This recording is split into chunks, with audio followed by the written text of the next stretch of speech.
We're back with some more Dylan Wright content today, and this is going to be the beginning of Season 2 and our first full season at Ajax, but technically our second season as an Ajax player.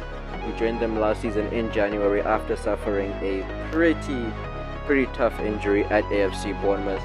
But so far we've had a good start to life at Ajax. We're still not one of the best strikers at the club, but we are going to continue to work hard to make sure that we do become one of the best strikers at this club and make sure that we are going to be getting picked day in and day out. But so far, if last season is something to go off of, we're definitely on the right track. We are definitely a regular at Ajax, but we're not like miles ahead of the rest of the competition like Robbie. But we are going to try to be miles ahead of him. But it does take time, good performances, getting some experience and gaining some skills. And of course, if we're going to be scoring goals like this a lot more often, then I think we're definitely going to be an undisputed starter in this Ajax team. We do start off our Eredivisie season the right way by scoring ourselves a goal, and I am trying to see if I can get Dylan Wright the golden boot this year. If Dylan Wright can get the golden boot, that would surely be something special. And to help him out on this journey, why don't you just consider hitting the subscribe button and giving him a like to wish him luck into getting the golden boot. And if we do get the golden boot, who knows, maybe some big European clubs might come knocking for the signature of Dylan Wright. But that's the first match out of the way. We move on to the second match in the Eredivisie season. We've already scored in the first match. We're planning on scoring here as well. Especially in front of the home fans is very important for us to win our first home game, just to get things off right with the Ajax fans. I think we all know one thing about Dylan Wright, especially if you've been keeping up with this series, and that is that he is definitely one of the fastest players in the world, and that means he is very dangerous in the counter-attack. But he's not all pace, as he shows here. He can finish those opportunities pretty nicely, nice and easily, and he also makes a lot of smart runs, which puts him in very good positions to be in one-on-one positions against the goalkeeper. And it's pretty rare for Dylan Wright to be missing one-on-ones nowadays. Ever since that Ajax move, he has not missed a one-on-one just yet. And in the 85th minute, he gets himself an opportunity to get himself a hat-trick, and he is able to get himself the hat-trick.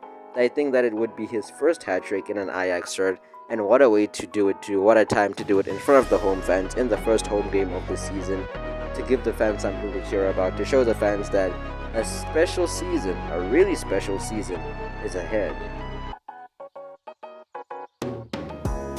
Dylan Wright walks to his locker with the match ball in his hands, and things are pretty nice in the Ajax locker room. Morale is pretty high and everyone in the team is just happy to be an Ajax player right now.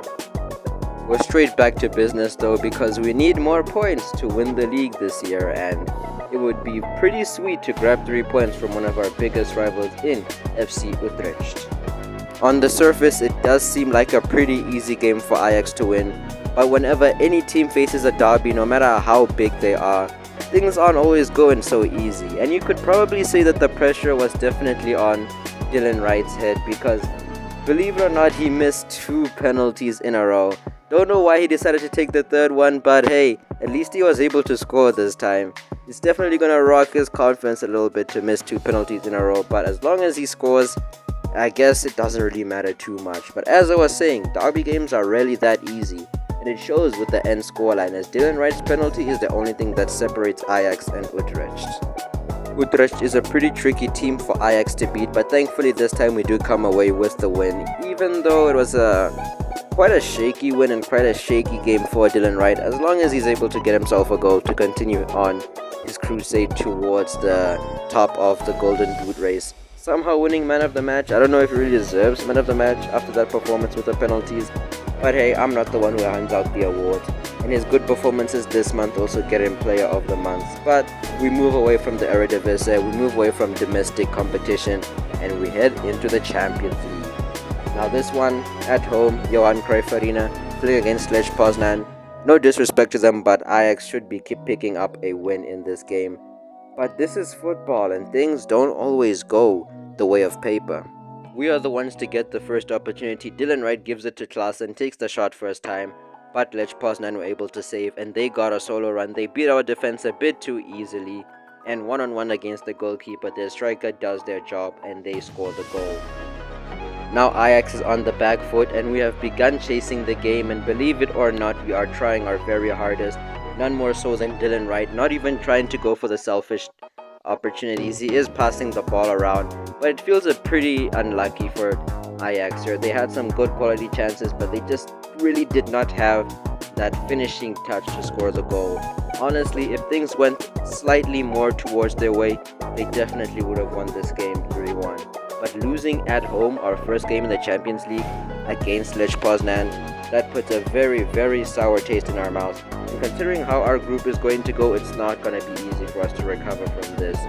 As we move on to another day in the Champions League, and this time we are going to be facing off against Sevilla, and now it's away from home.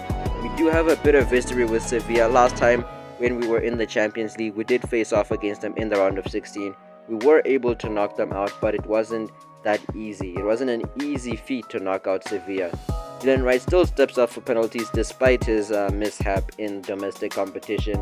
And let's just say it seems like Dylan Wright is making sure he's not missing any more penalties as he puts this one away as easy as you like. And once again, Dylan Wright's penalty and goal is what separates the two teams. So hey, Ajax have bounced back away from home. That's pretty important. It's pretty good of them to get the 3 points away from home, especially after losing at home at the Johan Cruyff Arena. Now all Ajax has to do is keep their heads up, keep focused, keep winning, and it's going to be pretty comfortable for them to make it out the group despite losing their first game. But outside of Ajax, Dylan Wright finally, and I mean it, finally caught the call up to England. It's been a long time coming, to be honest. Dylan Wright was just such a good performer for Ajax and a bit as well for Bournemouth. So it was bound to happen for Dylan Wright to be called up for the England squad. Of course, he's not an instant starter because Harry Kane is still there, but he is subbed on for the match against Scotland. Not much for Dylan to do. Perfect opportunity for a debut. All Dylan has to do is just perform, do everything right, and just score a goal. But unfortunately for Dylan, things weren't as simple as I just said that they were. England does still end up winning despite Scotland's late scare there, but for Dylan Wright, it seems more like a safe debut. He didn't do anything wrong, but at the same time, he wasn't really a standout. He was just there to try to cause problems for the Scotland defense, but he couldn't quite end up getting himself a goal. Jubilations can be seen in the England locker room because it's always a nice thing for England to beat Scotland, well, for the England fans at least. But for Dylan Wright, maybe he's a bit disappointed, but hey, international break is not over just yet. And this time, Gareth Southgate is being a bit bold. He is going to be starting Dylan Wright against Italy. A pretty tall task for a newbie, debutant, a first-time starter in the England squad. But granted, it is a friendly, so not too much is on the line. But Dylan Wright still has to impress, and with a bit of trickery there, a bit of good control on the ball, he's able to find himself in a one-on-one situation. And we all know what Dylan does in one-on-one situations. He just does not miss. And it seems to be a recurring theme. Once again, when Dylan Wright scores, his goal is the only one that separates the two teams.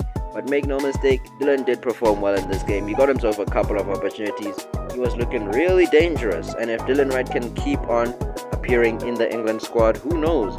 Maybe in the upcoming Euros, England could take it all with Dylan in front. And maybe even Harry Kane as well if Gareth Southgate decides to play the 4-4-2. But so far when it comes to that kind of stuff, things are very unlikely. But we can celebrate for Dylan as he does pick himself up a Man of the Match award.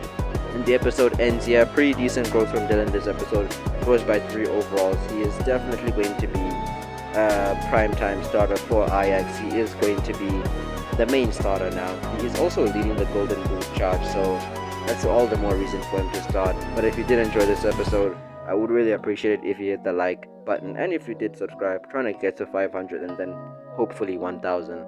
But that's enough from me. I'll see you guys next time.